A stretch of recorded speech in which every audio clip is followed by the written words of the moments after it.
first of its kind report recently published by the University of Minnesota. Researchers have turned their attention to the risk of chronic wasting disease, jumping from deer to farm animals to even people. The disease is fatal to deer and other cervids. And Northern News Now, Sophia Lauber spoke with those researchers today about what they found.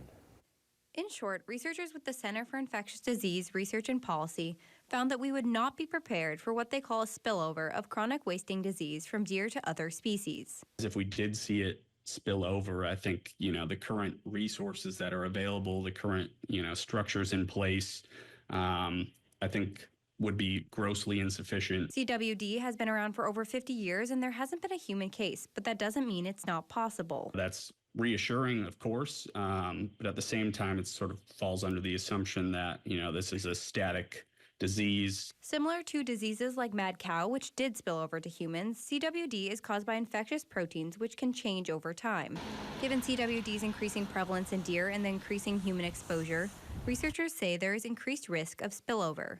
The report details areas in which there would be response gaps. We should probably be having these conversations now ahead of time versus, trying to set up plans or think through things after it were to occur, if it does. While deer populations in southern Minnesota have been hit hard, the Northland has seen only a handful of cases detected in Grand Rapids since 2022. But that's where early detection and landowners or recreators or hunters, eyes out in the field are helpful. So again, just encouraging folks to make those contacts to area offices if you see a deer that you think has symptoms. Melissa Kelch from the DNR says the disease is often detected in a new area by hunters getting their deer tested. She says people can also limit the spread by both reading the regulations book before hunting season and by not feeding deer, which brings wildlife together, increasing the risk of spread.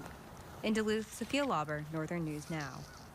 While there hasn't yet been a case in humans, the CDC does recommend not eating meat from deer that test positive.